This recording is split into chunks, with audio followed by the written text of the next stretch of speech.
We're going to get started with our last session. We are privileged and honored to have Martha Knudson here. Just a little bit of background about Martha. She is a lawyer, speaker, and consultant pioneering the integration of well-being science in the legal field. She implements evidence-based strategies to enhance professional success and has collaborated with clients like the Utah State Bar and the Utah Board of Pardons and Parole. She began her legal career after graduating magna cum laude from law school in 1999. She excelled in private practice and as general counsel for a national real estate management company. In 2015, she earned a master's in applied positive psychology from the University of Pennsylvania, later working as a member of the program's teaching team. She is a practicing lawyer and frequent speaker, serving on the board of the Institutes for Wellbeing and Law and other prestigious committees. She was honored with the Utah Legal Wellbeing Impact Award in 2023 as well. And no pressure, Martha, but this is the one I've been looking forward to for the last 2 days. So let's welcome Martha Knudson, please.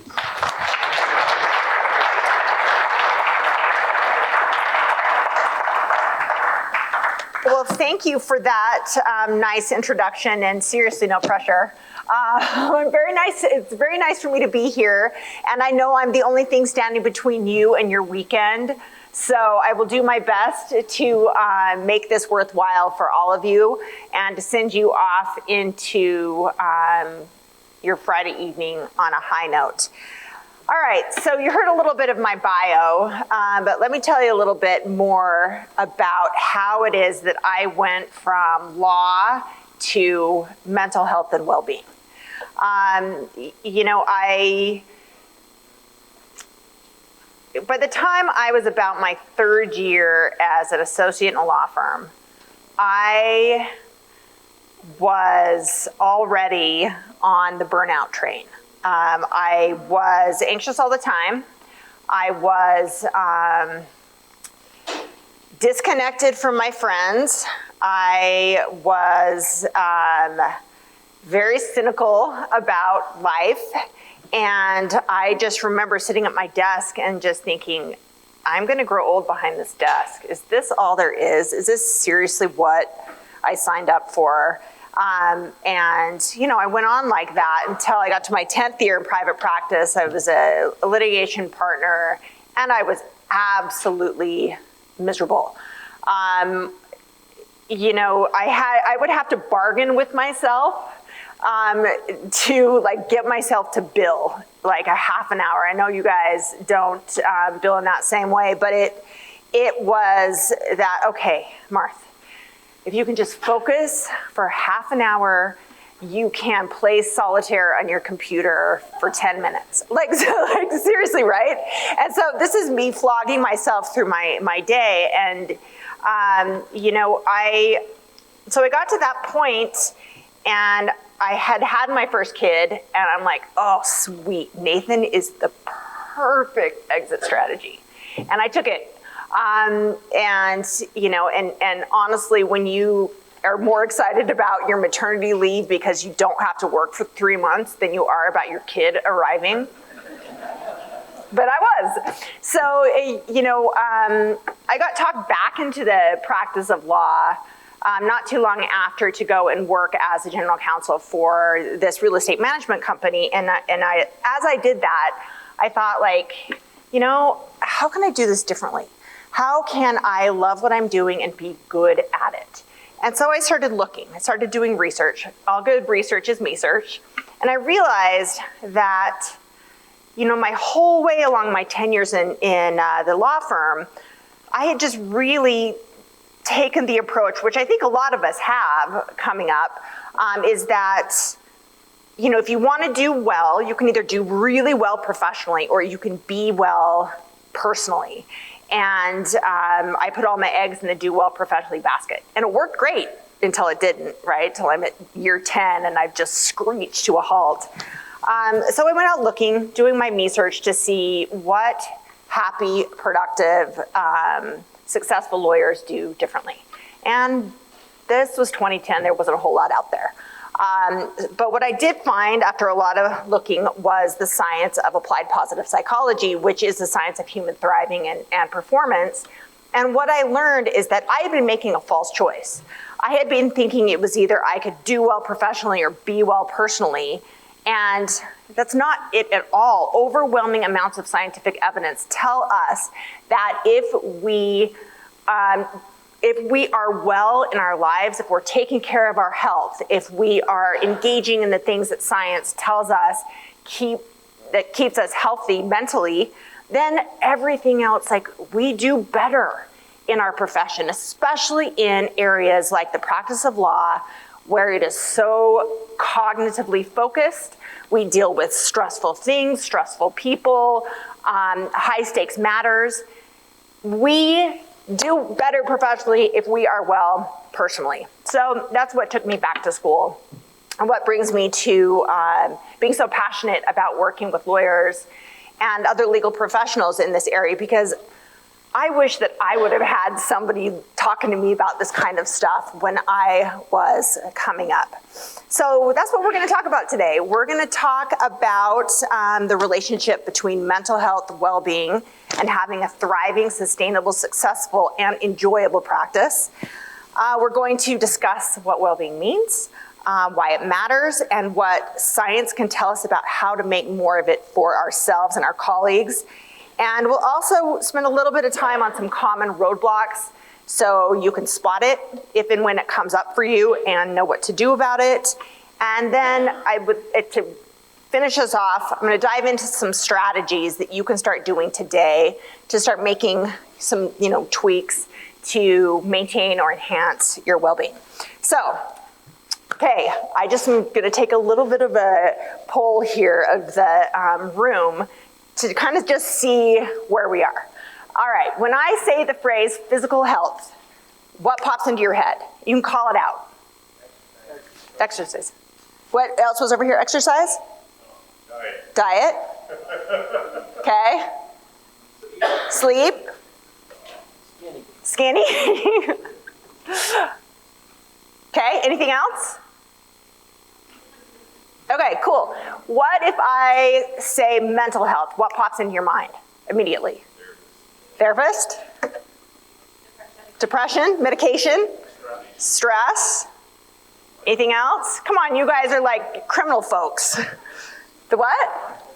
Mindfulness? Ooh, outlier. Okay. All right, so now I just want us to think about this. When I said physical health, nobody's calling out broken bones, cancer, diabetes, right? That's a part of physical health too. And it's the same thing with mental health. Okay, mental health is so much more than medication, depression, anxiety, the disease state, therapy. All those things are part of mental health, but that's mental ill health. Mental health encompasses all the best things about being a person. It is, meeting a challenge. It's the joy you feel when you're with people you love. It's positive relationships. It is positive emotion. It's fun. It's the things in life that really matter. So just like physical health, it's a spectrum, okay? We got physical health that you are, crushing it with all of your, your blood pressure is great, you're healthy, you're running, whatever, and then over here, you're like barely hanging on. Mental health is the same way. It goes everywhere from thriving to barely surviving and everywhere in between. So, newsflash, if you are a human being, you have mental health. You have mental health all of the time. You do not get to opt out, and arguably it's the best thing about being a human. So it looks kind of like this here. Right, so here's our spectrum. And we all sit on this spectrum all of the time. And, we'll move up and down, like more towards maybe thriving, or, the next day, maybe we're having a harder day, we move, we're just kind of coping. And that's really normal, right? Stuff happens in life, we deal with it in certain ways, and we go up or down. And where we sit on this spectrum has a lot to do with the tiny little small habits of thought, habits of interaction, habits of coping, if we're coping with things in a healthy way or a maladaptive way, habits of relationships, right? It's the tiny little things that add up to make a life that can either help us maintain our well-being, or it can help us progress more towards thriving, or over time, we can find ourselves down in the red as to just barely surviving. I mean, most people don't jump all the way to barely surviving overnight, right? It's the little small things over time that happen.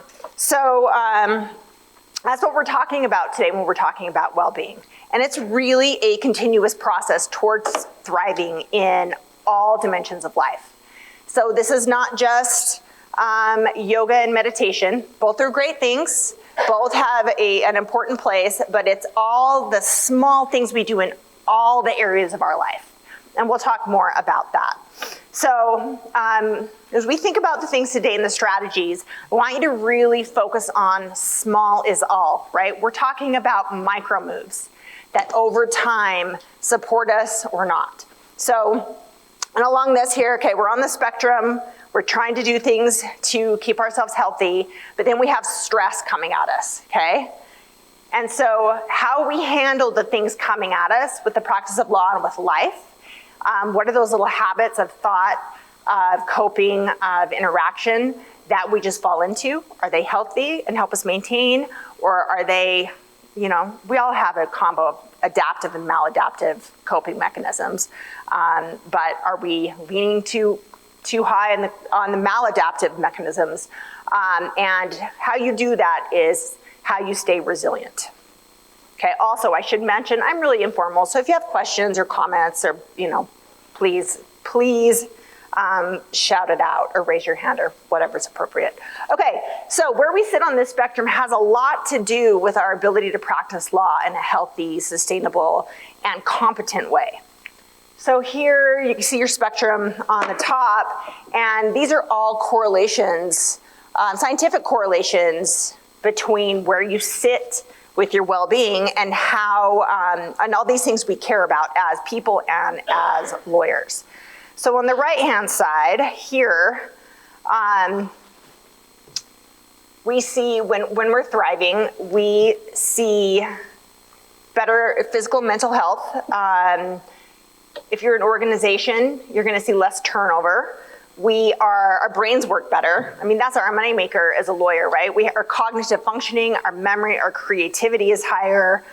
We're able to handle stress better relationships, and here we see greater professional identity. And that's really a sciencey way of just saying civility and professionalism, right? So on the flip side, we see the opposite. When we're having a hard time, when we're not taking care of ourselves, when we're dealing with mental ill health, it can make all these things more likely. We're higher risk for these things here on the barely surviving side of the spectrum. Now, I just want to make it clear that none of this is to say if you, like me, deal with certain mental ill health diagnosis like anxiety, then that doesn't mean you can't be an awesome lawyer, right?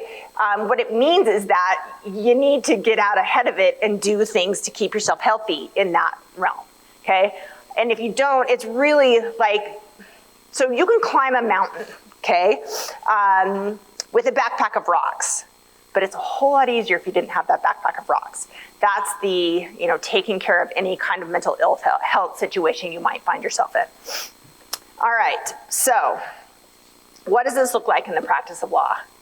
I'm betting that there's a lot of things that you could probably think of as we talk about it, but, it can look like not answering client phone calls or not returning opposing counsel their messages back. It can look like not last minute continuances of a trial, not showing up for court, missing deadlines, being really aggressive, or low civility with your colleagues. That's how some of this stuff can show up in the practice of law. And because of this, our Supreme Court has added a comment to our duties of ethics and professionalism. Here, I'm trying to make this work up here. There we go. Okay. So I'm not going to read all of comment 9 for you. You can do that yourself. But basically what the court is saying is that caring for our mental, physical, and emotional health is a component of competency, of being competent to practice law. So, this is really emphasizing what the science says. That if we are healthy, if we are taking care of ourselves, then it really does help us to be competent attorneys. So you'll see here that it says mental, physical, and emotional health. Normally with lawyering, we think about our mental, like our cognitive health. But, our bodies are our vessel to engage with the world, and our physical health along with that has such an impact on our cognitive health, and so does our emotional health. We don't get to put our bodies away and leave those to the side. We carry this with us. It's how we experience the world, and if we're not taking care of ourselves, it's going to experience how we practice law. Okay. So this here is just in case we think that here in Utah we just live in a bubble of joy and happiness all the time. This is what the data looked like we gathered this in 2019. There's another tranche of data post-COVID that is being analyzed right now to see how we're doing, but this is what we look like back in 2019. So, these numbers aren't great. Almost half of us have some level of burnout, which is the same or higher than other places in the country and definitely in the world. In the world, it sits at about 22% of working professionals have burnout. Here, we're almost half. 44% report symptoms of depression, and that's 4 times the rate of the general working population.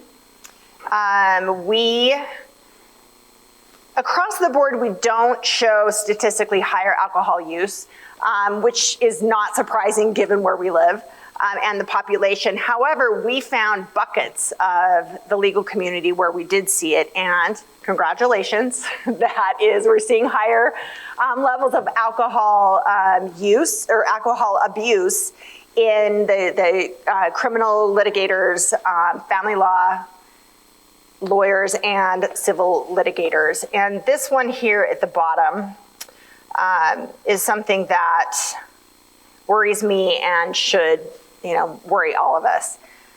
We found that Utah lawyers are 5 times more likely to report thoughts of being better off dead or hurting themselves as compared to the general working population. So that's suicidal ideation. And just so you know, the risk with that, so the risk of being a lawyer in Utah and developing suicidal ideation is greater than the risk of smoking and getting lung cancer. So, there's more of us than not that aren't experiencing these things, right? But what this is a canary in a coal mine that we need to be making some changes for us, how we deal with things as individuals, but also as a collective and as a system and in our organizations to turn this around. And if this isn't you, this is someone you know. And you probably don't know that this is going on, right? But these are our colleagues. This is our community, and there's always pain in the room, anywhere you go. So, this is just something to remember. Yes. Criminal litigators, is it separated between prosecutors and defense attorneys, or is it across the board? Just across the board. The questions asked didn't drill further down into, which side of the aisle. But that'd be interesting. Definitely. Okay, so I don't want to dwell too long on these numbers. I want to talk about the positive stuff because well-being, like that spectrum, is far more than just the absence of things we don't want. right? It's really building the strengths and resources and connections that we know can help us thrive and help our abilities in the law really sink.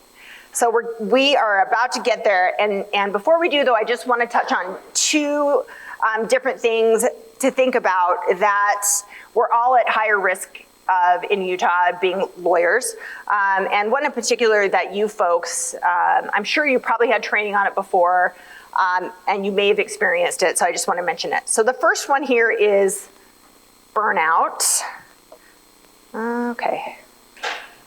All right. And does this, anybody relate to this? This was me, okay? And burnout is not an individual failing of stress management. Burnout has as much to do with the organizational situation and your professional community that you're in. And it is characterized by emotional, physical, and mental exhaustion. So you walk around like being exhausted more often than you're not, which I'm sure some of you can relate to this. It also comes with a heaping helping of cynicism and depersonalization. So this could look like somebody that used to love working with. Now the very fact that they breathe next to you as they pass you in the hallway, or they just grates on you, and so you start to pull back because you don't want to be around any of these people, or you're depersonalizing your clients or witnesses or victims in a case. And then there's the third bucket, which is a complete loss of professional efficacy. This is me, my 10th year, when I'm like, oh my gosh, when I'm bargaining with myself, right, to bill a half an hour. And what happens with lawyers is that we are incredibly amazing at continuing to crush the efficacy box when we are really exhausted and we are really cynical and disengaged, okay? So, but those of you that might find yourself in that place, you're at the highest risk of complete burnout, because when you get to bucket 3, you'll fall off fast and hard like I did. And a lot of the times it takes medical and mental health professionals to help kind of pull you out of that. So what we want to do is we want to put strategies in place before we ever get to any of these stages of burnout. So it's part of your habit. Like, when you take on a new job and things are great, or you have a new project and you love it, you have all this energy and you put all this time into it, and you're like, this is awesome. I don't need to worry about this stuff. I feel great. That's exactly when you need to worry about putting healthy habits in place, because stress and time and pressure come for us all. So we want to put this stuff in place at the get-go. So that's burnout. And the other one, as I am confident you all know about, is secondary traumatic stress and compassion fatigue, which is a risk for all of you in your profession. And this is, you see a lot of hard things. It doesn't matter if you're a prosecutor, doesn't matter if you're on the defense side. You're dealing with some of the hardest things that can happen to people. And, could be is anybody here on the defense side? Yeah, okay. So, right, and I'm sure, no, and I'm sure it's the same thing, but with prosecutors, it's a lot of times when you have these cases, it's human wreckage on all sides, right? It's like your perpetrator oftentimes has their own victimization and different things that happen to them. I mean, you're hearing stories, listening to witnesses, looking at videos and photographs, and that kind of stuff can take a real toll on you emotionally, and it can take a toll on how you view the world, which then in turn can impact your well-being. So pay attention to these kinds of things. So if they come up and they start showing their head, you can get out ahead of it, get help, take care of yourself in a way that it does not derail you. So for all of those things, burnout, secondary trauma, and compassion fatigue, these are some of the symptoms of distress. that you might notice. And everybody kind of has their go-to that that just happen for us. For me, I notice that when I am struggling with something or I'm feeling more burnout or heading down that path, anxiety will pop up for me. I'll get down. I will want to isolate from my friends and family, and I get really irritable. So, I've been around the block enough times now, so if I start seeing these happen over a series of days, I'm like, what am I either not doing that keeps me healthy, or what do I need to stop doing that is hurting my health? All right, so let's unpack this a little bit further, and how do these things really happen, and what is it that we can do to kind of balance this out in a healthy way? Okay, so that means a discussion about stress. So when I say stress, what's everybody's overwhelming feeling about it? You get stressed about stress, right? Because is it a negative feeling overwhelmingly? Yeah. But I think if you're going to Google stress right now, you probably see articles that pop up that are like 10 ways stress is going to kill you. And it's like, ah! So, we stress about stress because it can be challenging. Overall, though, stress is really just a biological function that's neutral, that is designed to help us meet the challenges of a situation, learn from it, and get better at it the next time. So the thing about stress, though, is not that stress itself is bad, because stress is associated with heart health, with better memory, with better relationships, with longevity, with better immune systems. The key, though, with stress is that how long it lasts, right? So, we want to pop up into stress at the appropriate time when it's actually useful, use it to fuel our brains, to fuel our bodies. And we've all had situations where you go into a situation or a hearing or something, and you're like, where did that come from in my brain? I just pulled that out, and that's the stress response doing its job. And then you want to recover from stress, and what stress does, it wires your brain so the next time you go into that, it doesn't freak you out in the same way. I'm sure everybody now, things that stressed you out or freaked you out when you were a new attorney probably don't raise much of anything anymore, okay? That's the stress response at work for you. The problem with stress is that we bounce up into it and we live there. We don't ever recover, right? It's just one thing to the next, to the next, to the next. And so we're living up here instead of coming back down to baseline and really working to regulate our nervous system. And if we live in stress over time, that is where you start seeing, physical health problems, association with mental ill health.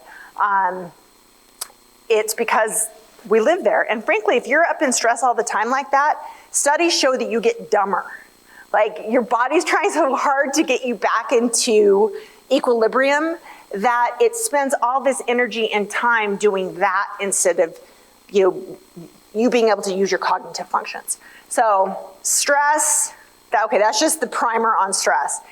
And our stress levels are affected by a lot of things. And one of them is our own perception, okay? The way that we view the world and think about things impacts just how much will pop up into a stress response and how long we will stay there.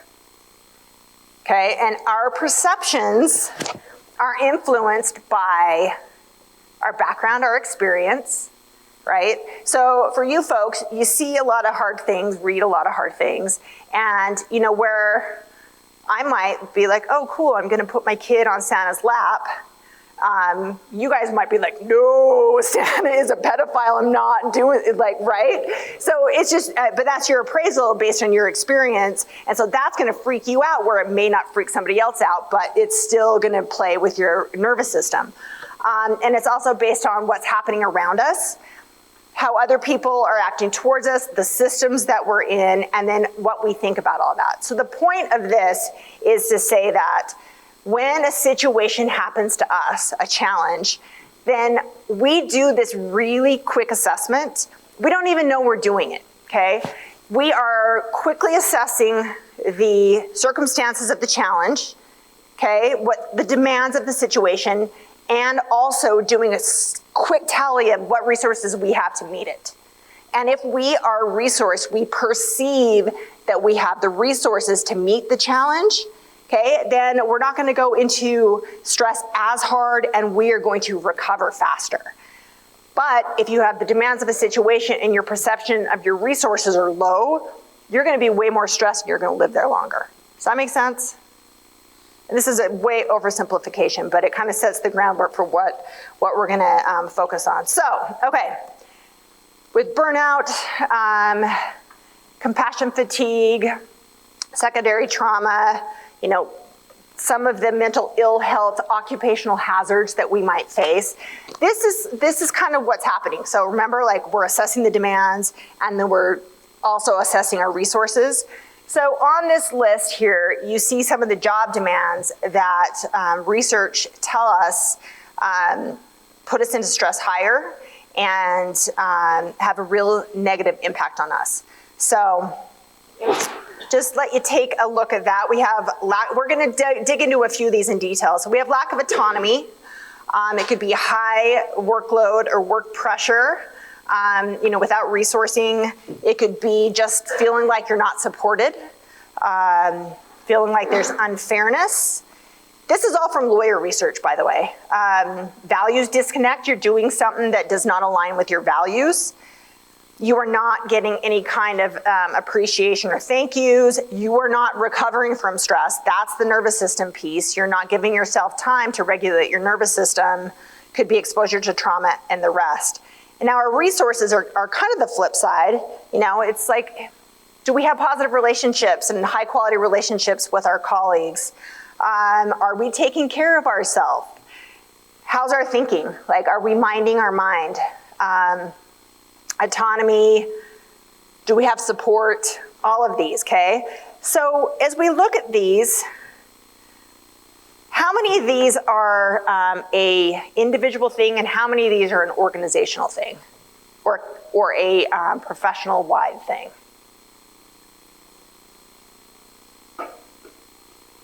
So I will tell you the answer. You know, there are more of these that are, there are more of these here that are organizationally related than they are individually related. So what that means is that we co-create the conditions that can help us be well and protect us from some of these occupational hazards, right?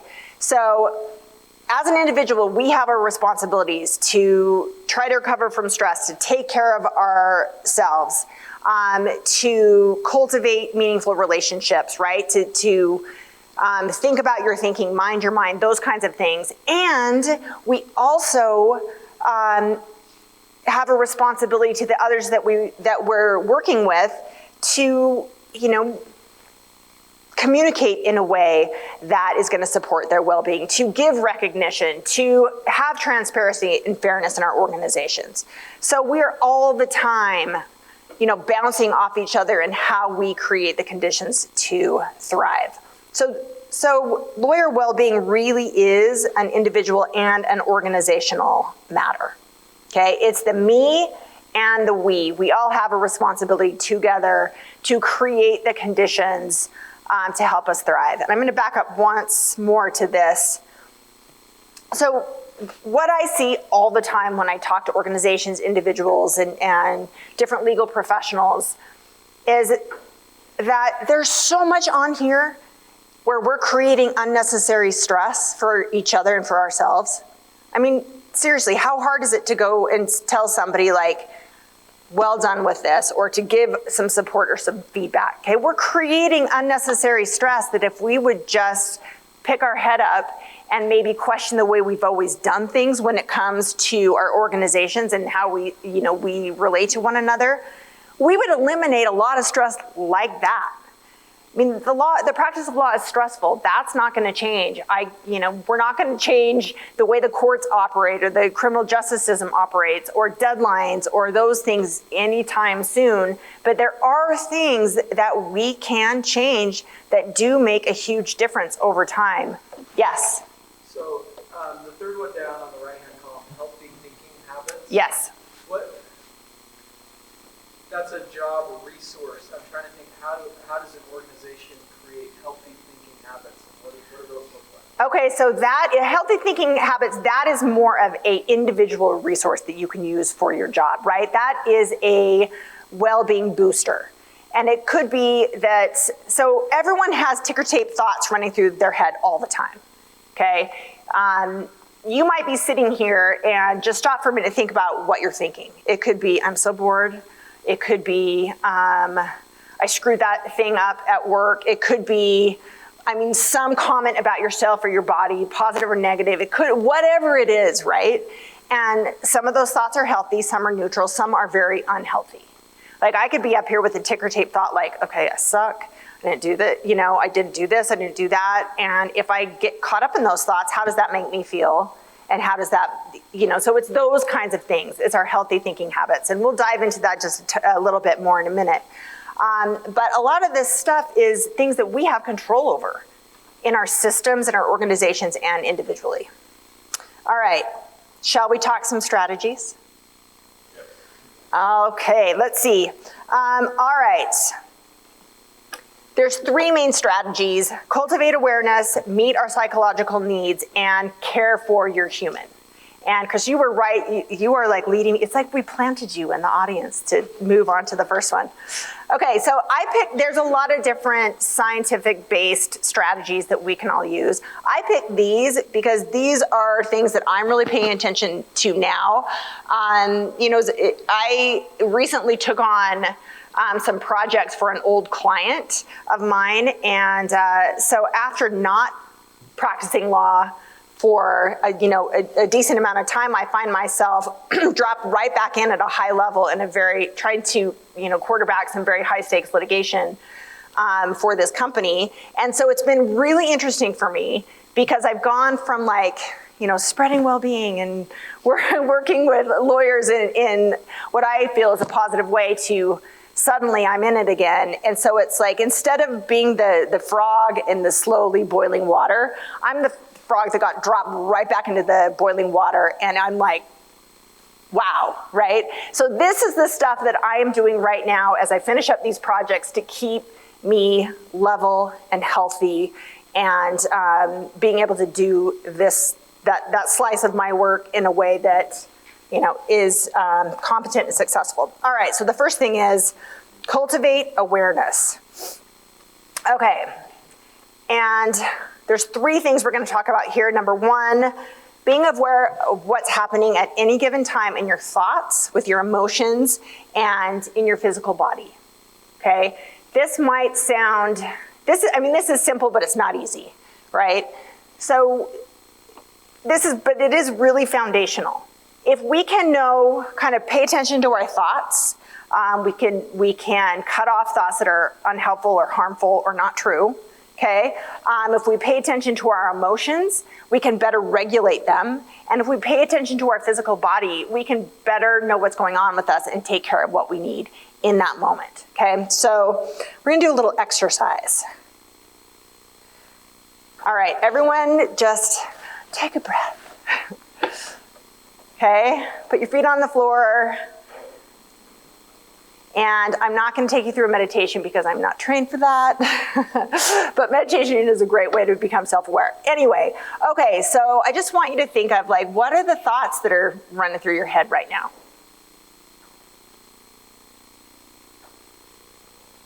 These could be, I can't wait until this is over. It's the weekend, what am I going to do? You could maybe have your to-do list running through your head, or you could be worried about something that happened in the past. Who knows what your thoughts are, okay? So pay attention to your thoughts. Now think about your emotions. Do you know what emotion you're feeling right now? Can you name it? Are you connected to how you're feeling emotionally? We are really good as lawyers at cutting that piece off, but emotions help us actually reason. Okay, there's that. And then what's going on in your body? Anybody clenching their jaw? Tight? Are you tight around your face? Hunched shoulders? Anything like that? Or are you calm and relaxed? Okay? So knowing what's happening with all these things allows us to make adjustments. I'll give you an example of what's happening with me in my new foray into the practice right now. All right, thoughts. I have a recurring case of imposter syndrome, right? Which is a cognitive distortion. And it is something that comes up for me oftentimes in time of stress, okay? Does it mean that it's true? No, but I will have these thoughts come up during the day sometimes when it's something really challenging or new, which is like, they're gonna figure out you don't know what you're talking about.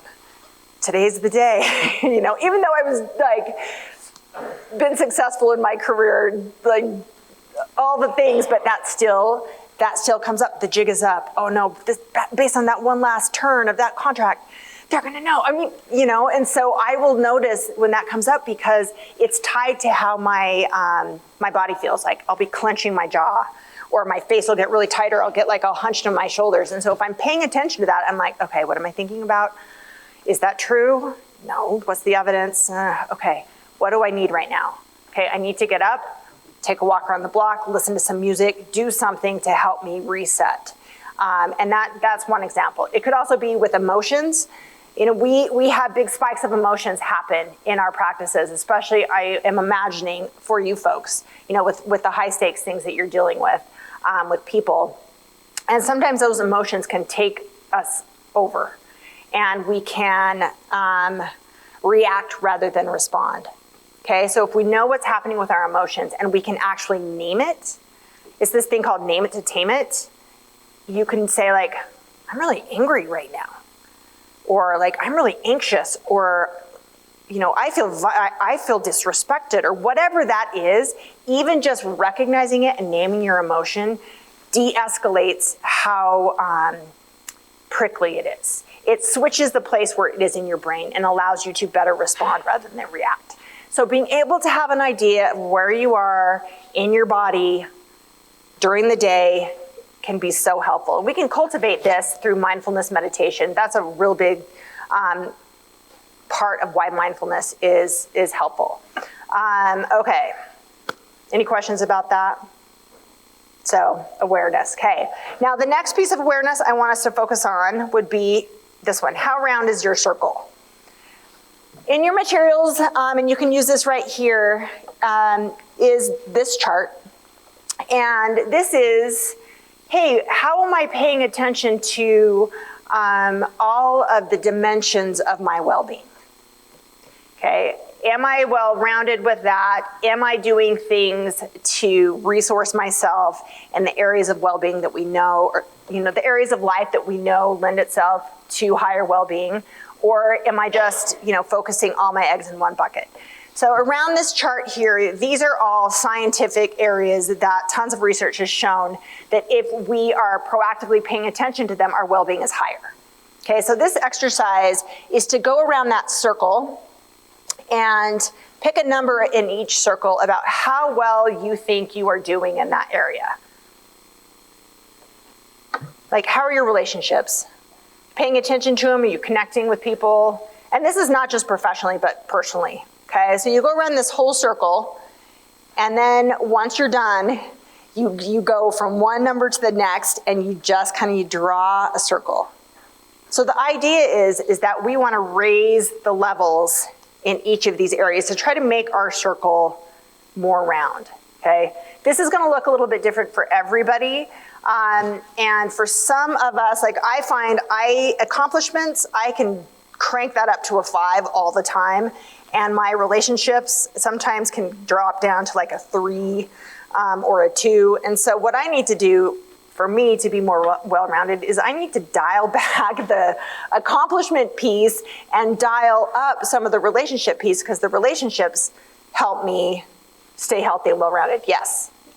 I'm willing to bet that if I went through and gave you my numbers, and then I asked somebody that was close to me and knew me for those numbers, they would be vastly different. It's possible. Yeah? Which one's more important, my sense of delusion or their accurate assessment? I think both are, right? Because you create your inner world and your life through the stories that we tell ourselves, okay? We're just walking narratives, all of us are, all the time. We're telling ourselves stories based on our beliefs, our perceptions, and the rest. And I think it can be very helpful for us to take a hard self-aware look at what those stories are. That's our thoughts, emotions, and how we think we're doing. And it can be incredibly valuable to have somebody reflect back to you on their perceptions. So it's really not one's more accurate than the other. It's just a combination, and then being able to have the sense of self and sturdiness to take a critical eye and look at what those things are. Does that help? Okay. So I suggest, pay attention to how round your circle is. This could be something you do every week, every month, every so many months. And if there's an area where you really, it's falling off, like maybe it's positive emotion, maybe all you're feeling are really challenging emotions. Okay, that doesn't mean to stuff your challenging emotions or ignore them. That just means like, hey, is there a way that I can like maybe move through them and find opportunities for me to build some, some good vibes, some good emotions in my life. Okay, let's pass through this one. The next self-awareness thing is, remember the check engine lights, like the stuff that the signals our body and brains tell us when, things are not quite right. Okay, we're incredibly smart as humans. Our bodies are so smart, our brains are so smart, our emotions are so smart. They're all things that give us an idea of how we're doing, okay? So these are very normal things that happen when you're under a great amount of stress and you don't have the resources to deal with it, you're not taking care of yourself, okay? This is very human, very normal. We all have some of these things. And we all have our go-tos. I told you before that my go-tos are anxiety, I cave away, I start getting really ornery, and my family doesn't like being around me. So, now it's like really quick for me to be able to be like, okay, I haven't gone running, or I haven't been sleeping, or I haven't been doing this, or I haven't done anything fun for a while. And then I haven't talked to a therapist for a while, whatever it is to help me get back on track. These are just signs, if we're self-aware, can help us pull ourselves back to center and maintain our well-being or move towards thriving. Okay, strategy number 2. All right, this is meet our human psychological needs, okay? Humans all have 3 basic psychological needs, at least 3. And we know this because of thousands upon thousands of studies done across different domains in all different parts of the world that look at what do humans need for motivation, for well-being, for optimal health, okay? Has anybody ever heard the self-determination theory? Maybe read the book Drive? Okay, but that's what this is from. And the research shows that there are 3 basic ones: connection and belonging. And this is our need to feel cared for, connected, and a sense of belonging in groups that matter to us. Humans are incredible hivish creatures. We need each other, and if we perceive we don't belong, or if, it actually registers as physical pain in your brain. It's the same part of your brain, okay? Belonging and the satisfaction of that is incredibly important. The second one is the competence, or like that self-efficacy. It's means we want to feel effective. It means that we want to be able to use our skills to effectuate change in the world and things that are important to us. We want to feel effective and capable. And this has also has a subjective component to it. And that's the self-efficacy. It's not just the subjective skills we have, it's what our belief is and what we can do with it, okay? So there's that piece, if that's fulfilled, that is something that lends to our well-being. And then the last one is autonomy. And this is our sense of volition, that we are acting in alignment with our values, what we value because we value it, not because an organization told you, anybody else told you what you value. It's because you value it. And living your life and doing your work with authenticity and having control over what you do. So those are the 3 ones. And this has been studied in lawyers and law students. So this here reflects some findings of all sorts of different lawyers across all sorts of different kinds of practices and vintages of practice. And they were looking at what makes lawyers happy, what makes lawyers engaged and like their job and motivated, and what makes lawyers have higher well-being.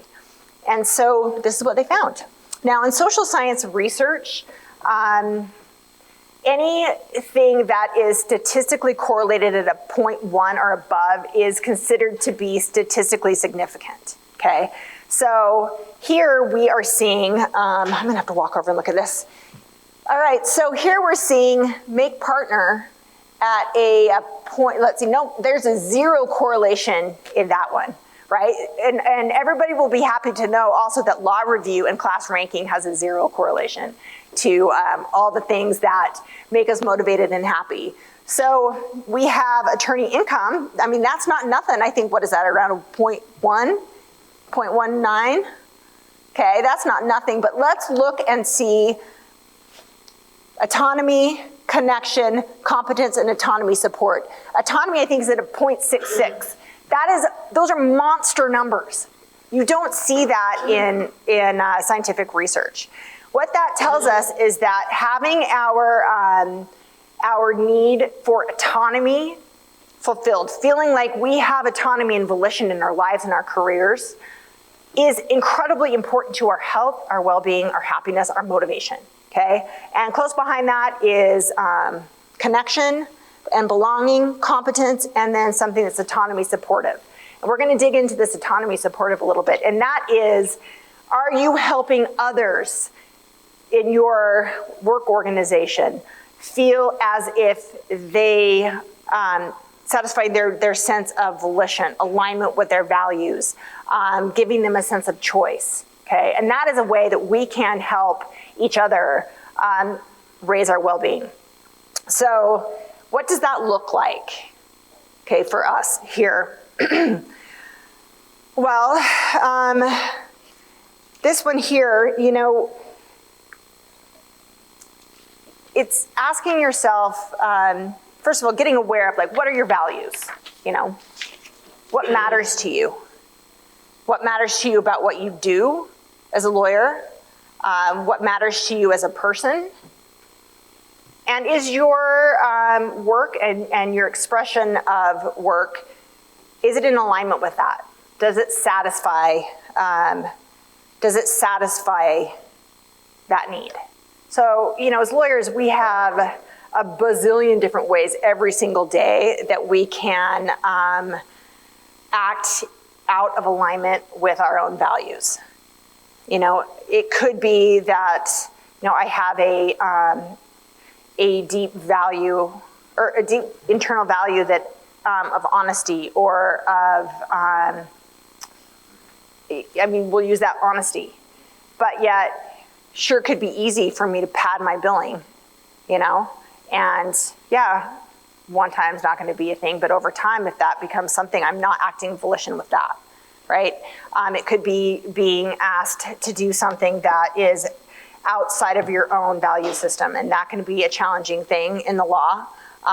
It could be how you're treating other people is not in alignment with who you are as a person and what your values are.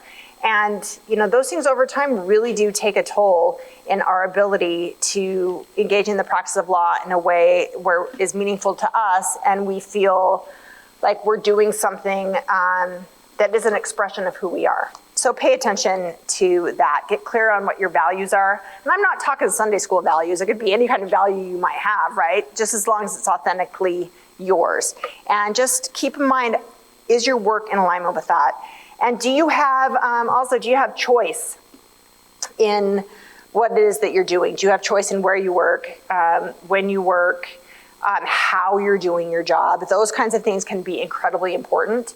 And that can be limited also based on your position or how long you've been out. But within that, do you have choice? And if you're a supervisor, are you giving choice where appropriate to your people, and helping them feel like they have that? And with respect to autonomy and values and being autonomy supportive, it could be that you know that one of your people has a real deep passion for protecting the rights of some population, or working with victims of a certain kind of crime or anything like that. When you're giving them work, you can connect into that. Like, hey, I know this is incredibly valuable to you, these people, and I think this is an opportunity for you, and you're so good at this, to connect in with that, right? That takes 30 seconds. That's a way to really build your people up with respect to all of those things. All right, so how does this really work in an organization? I'm guessing a lot of you people here supervise others or have, okay? All right, so this is another study that was done, and it's the connection between lawyer well-being, our individual well-being, and how it's affected by our employer. What we perceive, again, there's that perception, what we perceive that our employer values, okay? That's, again, the me and the we and perception. So they looked at, they surveyed a ton of people, and this was in California and DC, actually, 2022. And there was one group who perceived they were valued for who they were as a lawyer and as a person, for them as their authentic self, and for their professionalism and their skills. The second bucket is people that thought that they were only valued for their productivity or maybe for the dollars in the door. And the third group was just like, I don't know, either they don't feel valued or they have no clue, okay? So these are the three main buckets, and this is what they found. So one of the things they measured was overall health. The best health are those who perceive that they were valued for their authenticity and who they are as a person and their professional skills as a lawyer. Okay, that's a lot higher if that's your perception. Okay, and keep in mind, these are people in the same organizations that are falling into all three of these buckets. Okay, the middle health, they're the second worst health, is lawyers who just thought they were valued because they got stuff done or brought money in the door, okay? And the worst health are those that were like, I don't know, okay? So that's health. All right, let's look at perceived stress scores, okay? Those who felt valued for their authenticity, like that autonomy kind of supported feeling, their professionalism, they had the lowest perceptions of stress. Okay, think back to those categories, the stress demands, stress boosters, okay? This is all perception on how they perceive if they're being recognized, if they are valued, right? That's perception. Okay, the second one is the middle stress, productivity only, and the highest stress are people that are they have no idea if they're valued at all. So what are the takeaways with this? Does this mean that you either have to, pay total attention to the person and their authenticity and like that whole belonging and welcoming and your professional skills and all that, versus, paying attention to get stuff done? No, it's not a mutually exclusive kind of a thing. The takeaway with this is really like, we need to think about what are all of the touch points during our days with our colleagues, with the people that we supervise, the people in our offices, where we can communicate value. And this is I'm not talking about the yearly review that you may or may not get, or that you may or may not give. This is on the daily, hey, thank you for that memo. I really appreciated your perspective on that. Hey, good job over here. hey, I really appreciated you staying and working on this. I mean, whatever it is that you could point out, like I noticed your strength with those witnesses. You're really good with those witnesses. You're perceptive, or however it is that we can communicate value to our colleagues. That's what makes the difference here with that perception. I mean, in the law, right, we have a really well-honed ability to issue spot all the things that go wrong. And we're awesome at it, okay? But it cuts us off from seeing all the things that go well and communicating them. Within ourselves, like celebrating our own wins, and with our colleagues. So, instead of just pointing out when somebody's doing something wrong, catch people doing things right and doing things well. It can make a huge, huge difference in the well-being of yourself and others. Okay, and to bring us home, and this is probably actually the most foundational thing, the thing we should be doing every day. You can start doing it right now. Take care of your human, okay? This is not just a neck up proposition, and the practice of law is not just a neck up proposition. Our brains work better if we are taking care of ourselves. What are some of the things to focus on? Number one, rest and recovery, okay? Remember the stress response, the longer you're up in it and you live there, that's when you get sick, that's where you get dumb. So we want to bring ourselves back down to baseline. Let's really work on this competitive stress thing, like, oh, you think you only slept 3 hours tonight? Well, I haven't slept more than 1 hour in the last 2 nights. I don't know if that happens with you guys. I had a lot of that coming up in civil practice. Okay, sleep is important. Get your rest, take care of yourself, take breaks during the day, okay? We need to take care of our human. It makes us better at our job. It keeps us happier, more motivated, and healthier. All right, make sure you're moving. And this is, not just exercising, because exercise is important, but get out of your chair during the day. Truly, sitting is the new smoking. I don't know if you've heard that or not, but being sedentary is associated with a lot of mental and physical ill health, stuff we don't want. And this scan just shows how your brain lights up after only 20 minutes of moving around. There's some really cool stuff in this. Let's see. If anybody's interested, I have some books you can read on this, but experiments with high school kids where they got their heart rates up before they went into classes they were struggling with. And the kids that did these Tabata exercises, they closed the gap on their GPAs and everything so quickly compared to the kids that didn't do it. So movement makes us smarter. Our brains are built on movement, so get up and move. Okay, here's the sleep thing. If you're regularly getting less than 5 hours of sleep, it's basically you're shotgunning a 6-pack of beer before you go to the office. We're just more impaired. We need to sleep. Prioritize doing things that make you feel good. Have a hobby. Get your brain out of what you're doing. Do things that light you up, that make you laugh. Listen to music. Go and, play games. Do whatever it is that lights you up in an authentic way. That is really important, and it helps us weather the storm of when stress comes. And really, and we've touched on this a lot today, other people matter. If we want to be healthy and happy and thrive in the practice of law, we need each other to be able to do that. You can be the strongest little fish in the fish bowl, but if you're swimming in dirty water, you'll eventually go belly up and get sick. So, think about well-being just not only for yourself, but for each other, because we are co-creating the conditions that allow us to thrive. Everybody should know this one. Makes you more anxious the next day, more depressed if you're drinking on the regular. It's not a great long-term strategy for stress because it creates more. If anybody has questions, come talk to me. I have some good resources. And then remember, we all have times where we're having a hard time. It's part of the human condition. Practice of law is hard, okay? So ask for help when you need it. Ask for help if you need help with work stuff. Ask for help if you want to talk to somebody about having a hard time.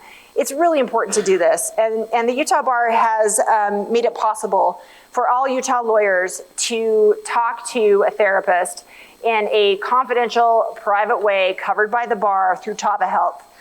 You can use this QR code, and the bar pays for 6 no-cost sessions for you every single year, and then they reset the next year, and you can continue to see this therapist. You get to pick your therapist. You can do it online, like right in the privacy of wherever you want to be.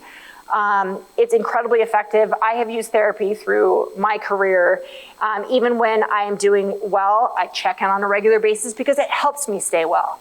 Okay, it is a really important tool. And finally, we have Lawyers Helping Lawyers, where you can get connected with a peer. It's confidential, it doesn't get reported to OPC or anything like that, but it's a way to connect with somebody else in the law that's gone through what you might be going through right now. And this is not just like alcohol use as that's kind of what people think of, but it could be you're having a hard time with stress. Maybe you're really anxious, or you're depressed, or you're having a hard time with maybe disordered eating, whatever it might be. You're going to find a lawyer that you can talk to. And it's really, really helpful. All right, well, I've gone a little bit over, or else maybe not. Maybe I'm right at the time. In any event, just in closing, the stuff that we're talking about today, I threw a lot at you, and I just want you to remember, if you take one thing away from this, is that all these things are not things you do after, you do everything you have to do with work. This kind of stuff is foundational. This is the stuff that helps you have a life you love, a career that you're proud of, and be able to do it in a way that's healthy and motivated and happy. So this is not an afterthought. This is part of your professional duties. Okay. If you have questions, hit me up. Here's my email. I'll be around here after if anybody wants to come and chat. And thank you very much for your time and for having me here.